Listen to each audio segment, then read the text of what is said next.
Hello everyone, this is Admiral Vellari and welcome back to KCF Academy. I did say the next video would be some facility video, but going over the leveling, skill tree and specializations feels more appropriate at this point after the previous tutorial I made. So let's go over the leveling curve first, shall we? So you can click at the bar at the top to bring up the sort of history. Let's go back to the top.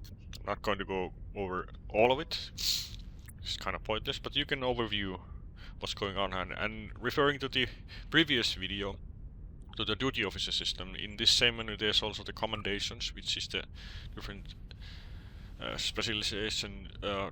different duty officer schools. And you can actually see what you gain when you level these up. I didn't find this or remember this in the previous video. So here you can see what you get when you level these up.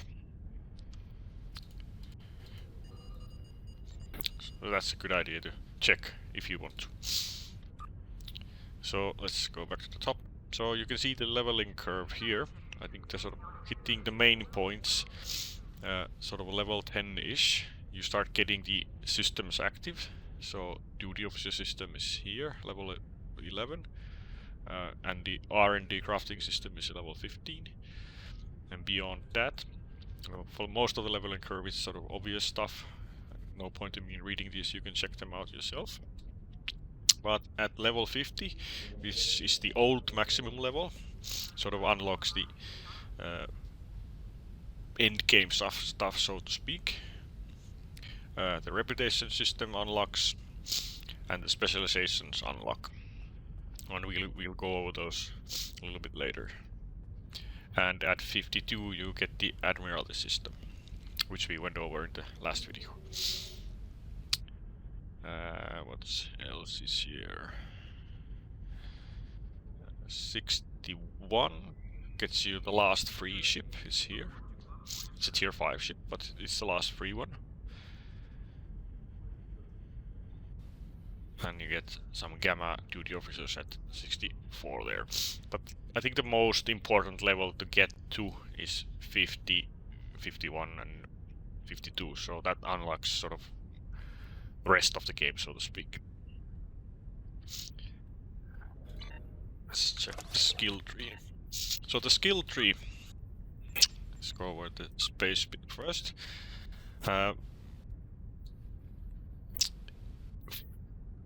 The game meta at the moment is very DPS, so even a science build will want similar to this.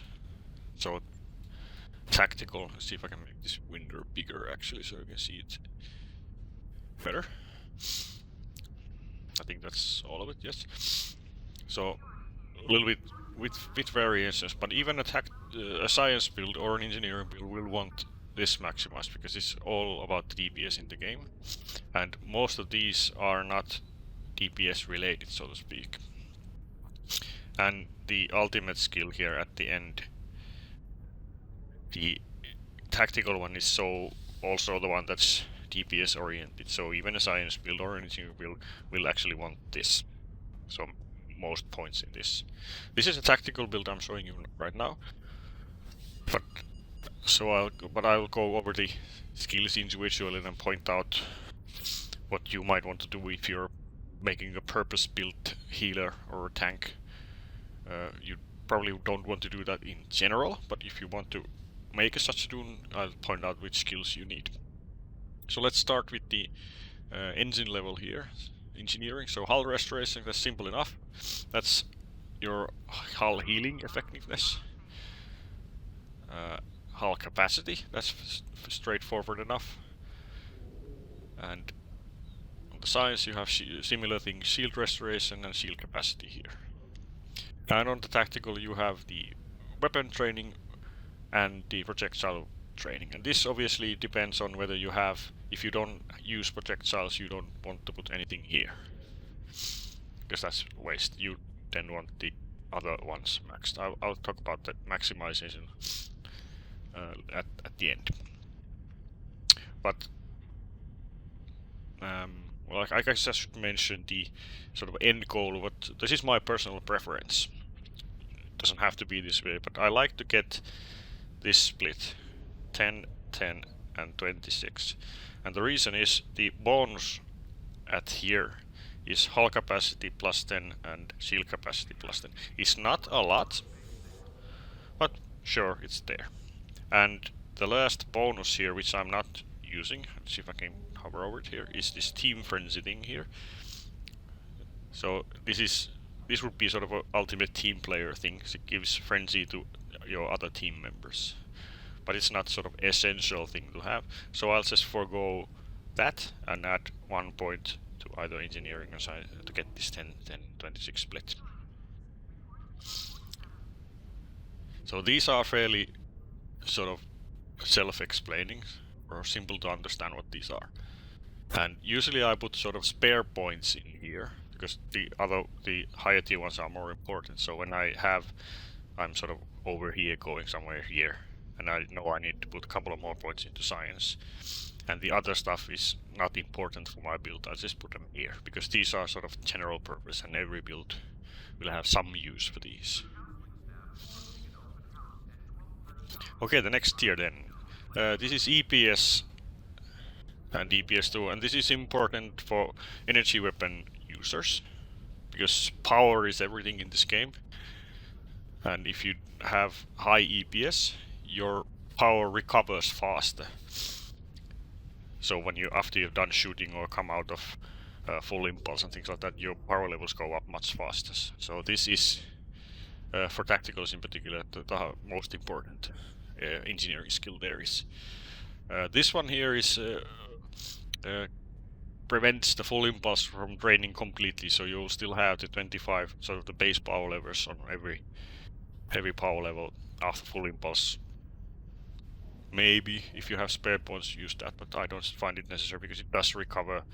If you have high EPS, it recovers quite fast anyway. And this is impulse expertise. This is more speed and turn rate, and this depends on your ship type.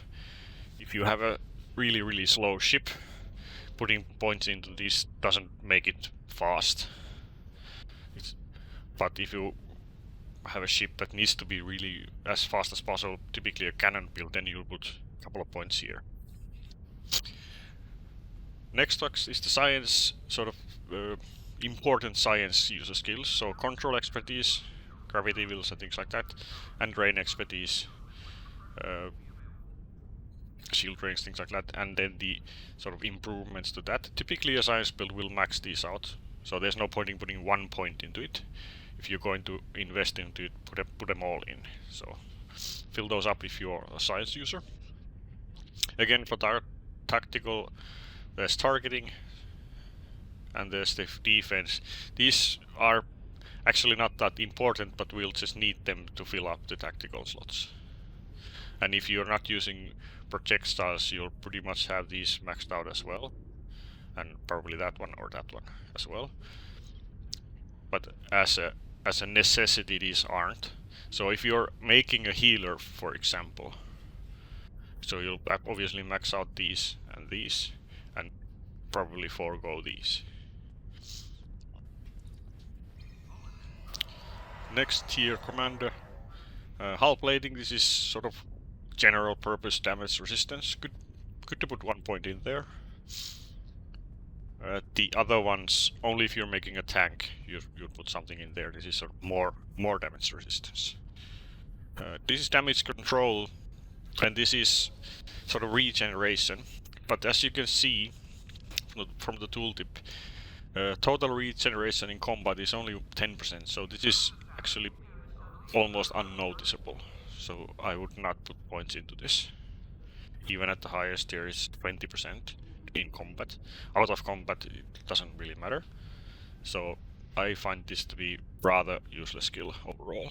And same goes for the shield generation here. It's 10% for 6 seconds, so you won't even notice this. Just use a skill to heal shield or hull directly. Shield harness. This is 20% harder shields. I'd take that.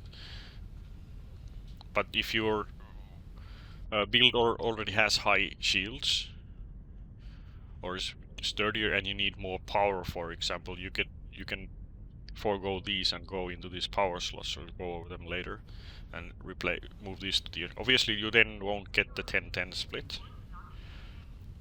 but you'll have what you need. Again, back to tactical. This is critical chance. Well, this is critical severity and this is critical chance. You'll want to max these out. No questions asked.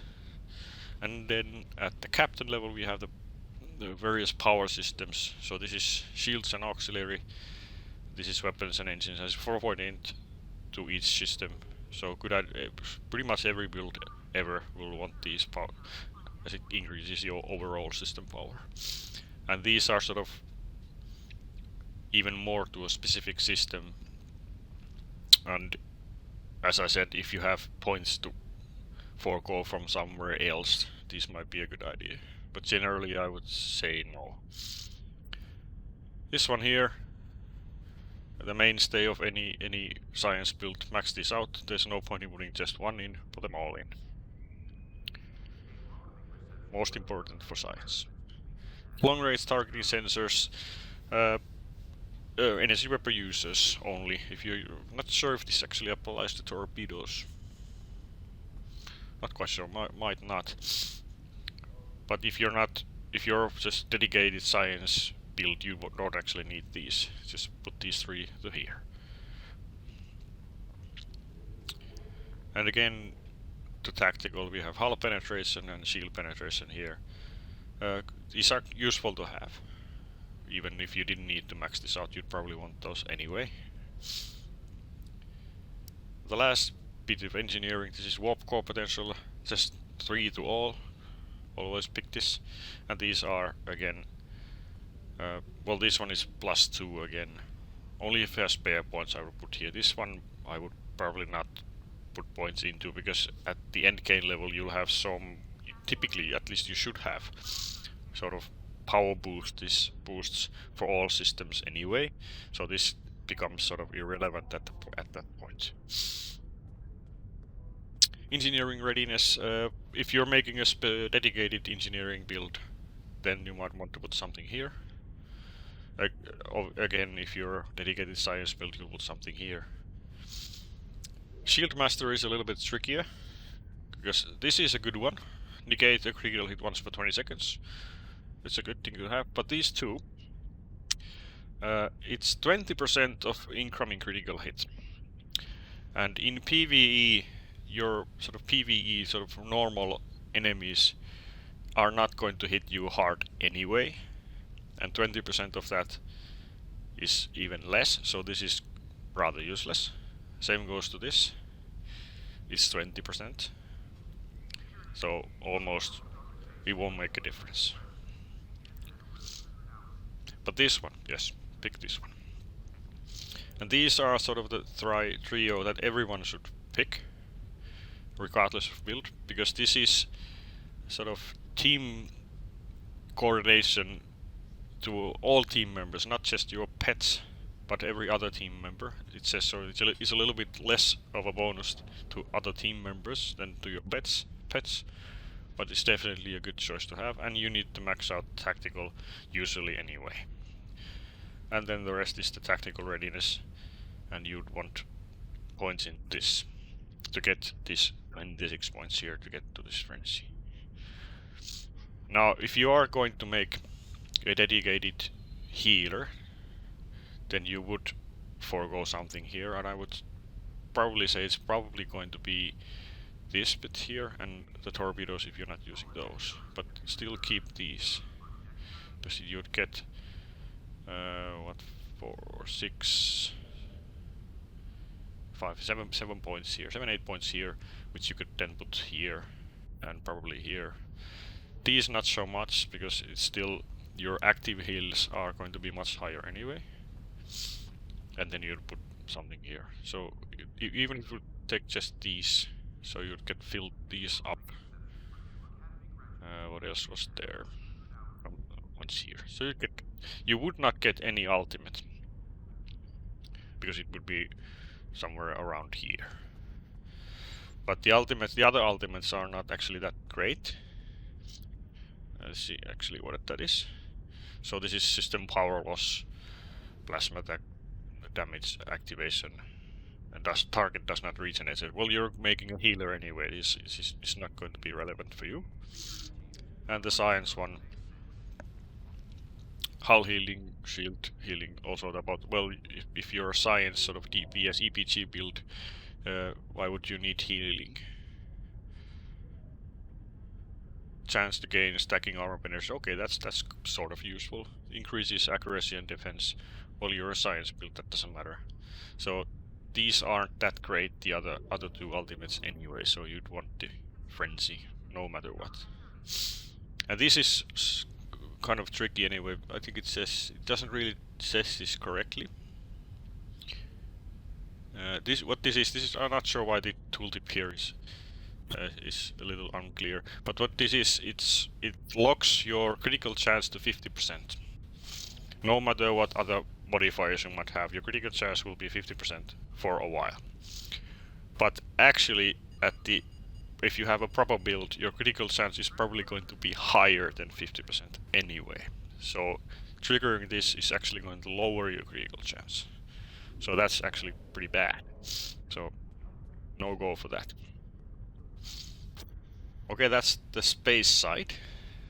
So most of your builds will look sort of similar, except for the science ones will have these two and this.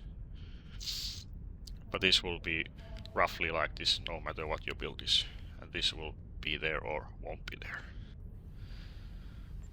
Ground side, well, I would say this is probably how you're going to want to make it, because kits are the most damage any power build on ground will do comes from your kits, so you'll max this out. And this is just weapons, criticals. This is sort of how you would want. You would want the top one on all of them anyway, and the other two is sort of what you want to emphasize. I put more armor, more shield, more criticals, because this is what you want to max out. And these will be a little bit different depending on your career choice, but these are sort of things you can train to your rich officers. This is not that super important, actually. I didn't show that on the space side. Let's go over them just in case. So the first one here, I think it's here. Battery expertise. Well, if you have a carrier, then you'd pick the other one, obviously. Sector space travel. Yeah, I'd pick that over transwarp, because transwarp is sort of free anyway, so it doesn't really matter. And this again depending on if you have pets or not. Hull capacity, well, I'll always pick the +10 hull capacity. It's not a lot, but it's a little bit anyway. The subsystem offline thing, well, it depends a little bit on your equipment. On this build in particular, I have the Iconians, and that pretty much has subsystem resistance so high it never goes offline. So I'd pick the hull, and for this I would also pick the shield one. The other one is basically Romulan or KDF cloak users anyway. And the last one here is, this is critical severity. Well, this is also depends a little bit on how your base stats are, and this is actually something you'd probably retrain at some point, because it depends on how your stats develop over time. So I've picked severity because my chance is very high on this build anyway. And the next one is for energy weapons, same thing. I picked severity because my chance is high already. Accuracy, defense, well, for DPS build, well, I guess if you're not using energy weapons, then you'd pick the defense, but other than that. And on the frenzy side, I have all except the team frenzy picked. Let's go to specializations, and these are points you start earning at 51. So you get 1 spec point per level after 51. And you keep earning them sort of, no, well, not indefinitely, but basically. So it doesn't stop at 65. And it can't actually, because there's way more of this. As you can see, this is 30 points. That's 30 points. Let's see actually how much it is. It's 30, 60, 90, 120, 150. These are 15, so that's 195 points to fill these all up. And I also have 22 sort of surplus. And now it's telling me if I hover over here that I have reached the maximum. So what's that? 217 spec points maximum at the moment. So you could sort of say the maximum level in the game is 50 plus 270, so 267 is the maximum level in the game. Sort of after that you stop gaining things. So that's kind of high, so to speak. Okay, so there are 5 primary specialization: command, intelligence, miracle, pilot, temporal, and 3 secondary only: commando, constable, and strategist. You can use the primaries as secondary as well, but I would not recommend it. But let's go over these. Command. This is a sort of support / torpedo build, sort of a team play thing. Just simply having it will give you, what is that? Maximum hull, maximum hit points. So it makes you a little bit tougher. I won't go over them in high detail, let's just quickly go through, otherwise this video will be really, really long. Forward speed, exposed team, and that sort of team buffs there. Scan for weakness. This is torpedo stuff. Torpedo are more effective. And this is again team stuff here at tier 2. Damage per teammate above 95, so they have to be sort of top, really healed up to get that. Defense. Gods, and sort of same for space. Tier T, this is ground side, sort of exposed stuff here. Additional exposed when flanking. Hit points to near paralyzed. This is sort of additional rally cry. Technicals will have rally cry anyway, so this is sort of another one of those. Achilles heel, this is critical hits cause debuff thing.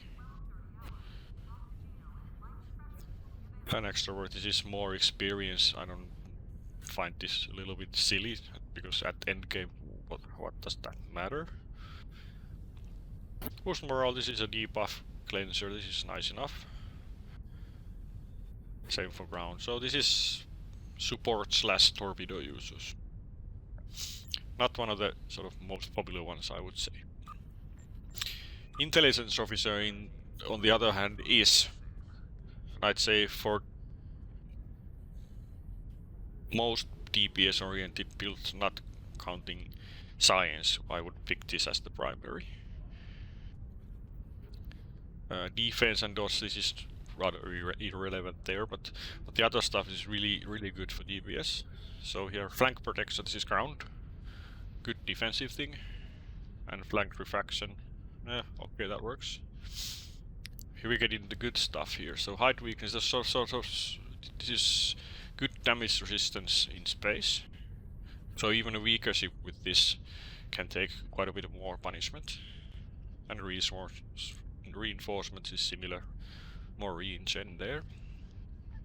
Adaptive targeting, if you miss you get more accuracy, so you stop missing at some point. Not really a thing in PvE, you don't really miss PvE targets. In PvP this is a little bit more important. This is not really relevant in PvE either. But this is somewhat useful, this is sort of confuse cleanse, so to speak. This is flank stuff for ground. And this is flank stuff for space, and typically this is sort of raider ship class thing only. Raider ships have this kind of things. naturally, but with this specialization you have similar stuff with regardless of what ship you fly. So bonus damage at rear arc, shield rain, high severity at rear arc, high chance at rear arc. Power recharge here, this is good. Always need power recharge. This is team wide shield pen, armor pen. Use it when you have it. Same for ground. This is good for tactical. The other one what tacticals would use would be the pilot, well, will come depending on ship. I'll come back to that. Miracle Worker, this is tank slash support stuff. Max hull, max hit points per minute, so this is regen stuff. What's here? This is damage. These are dot cleans, automatic dot cleans, pretty much. More speed.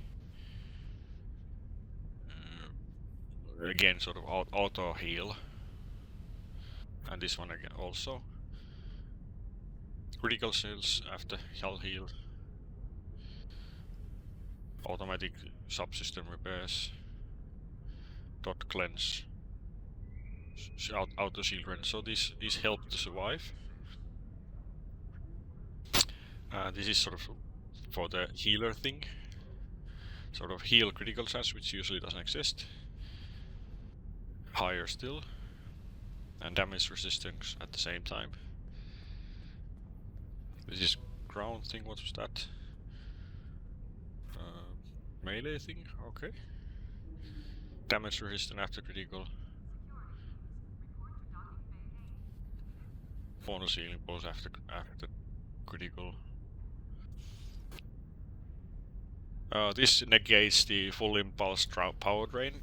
Technically, it would be really cool if you would have this on the tactical ships, but the other things are no good for tactical. And typically, you would fly this on an engineering ship anyway, which has a lot of power regen built in. So I'm not sure if this is useful even for that sort of build. Damage resistance against critical. Same thing, so this is tanky thing here, I guess. Sort of overheal, so to speak. Team buffs, ground and space. So support slash tank slash heal. Has its usage, I guess, for a dedicated build.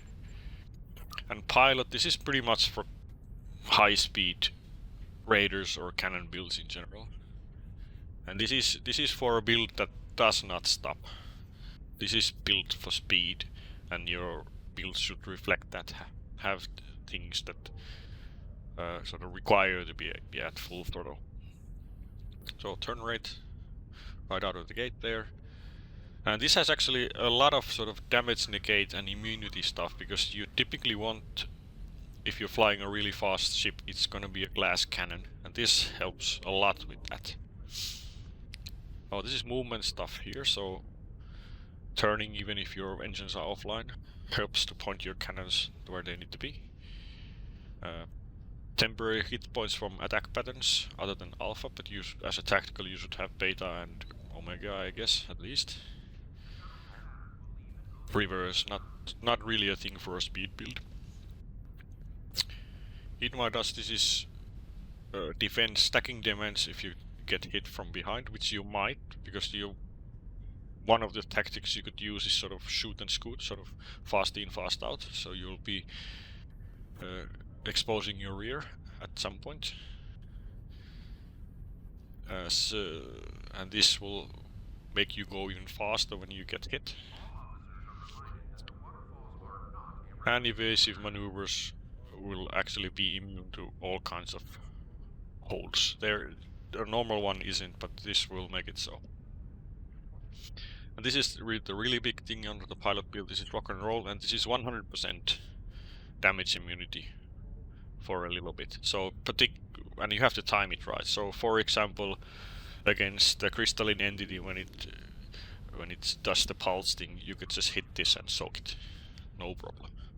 or any other sort of telegraphed damage you can see coming, you can hit this and no problem. Makes you go really fast too.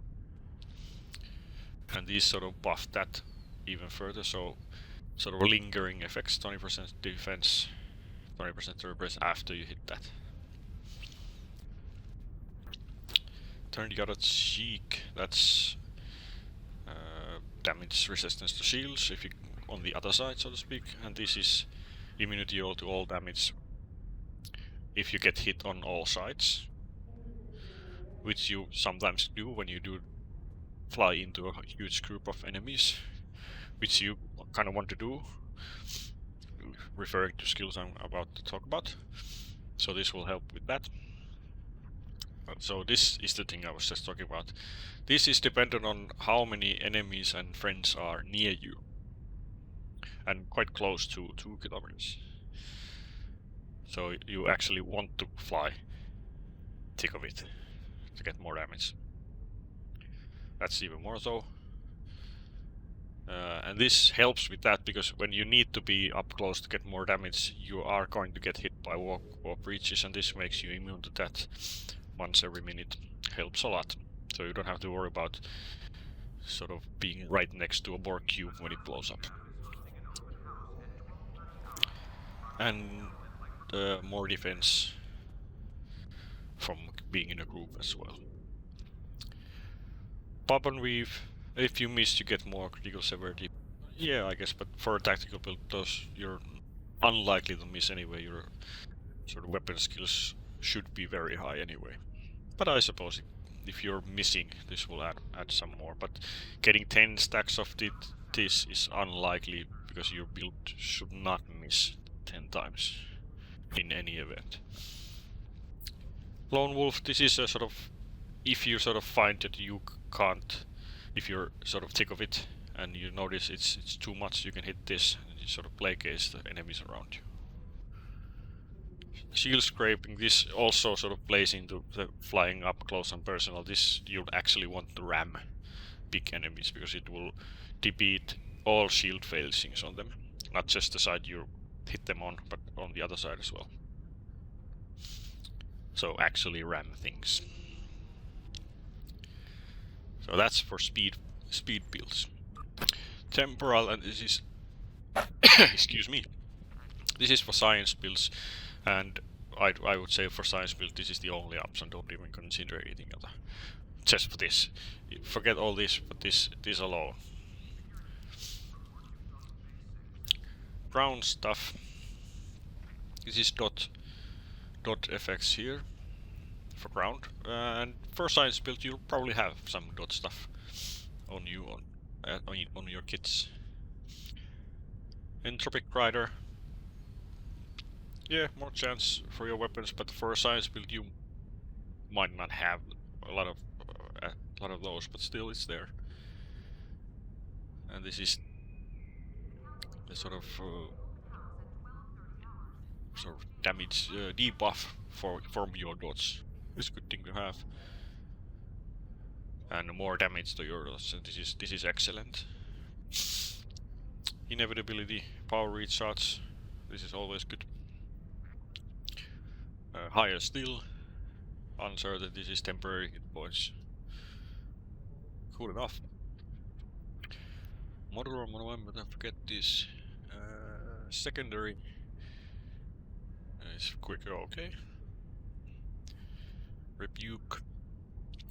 Someone shooting and you get stunned for a little bit. And this sort of adds physical damage to that as well. This, I'm not sure if this is very effective, but whatever, it's there. Cross wiring.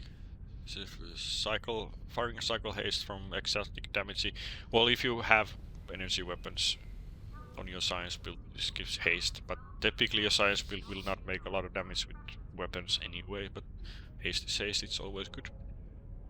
Anomaly least, this is actually pretty good. Your anomalies will now move pretty slowly, but anyway.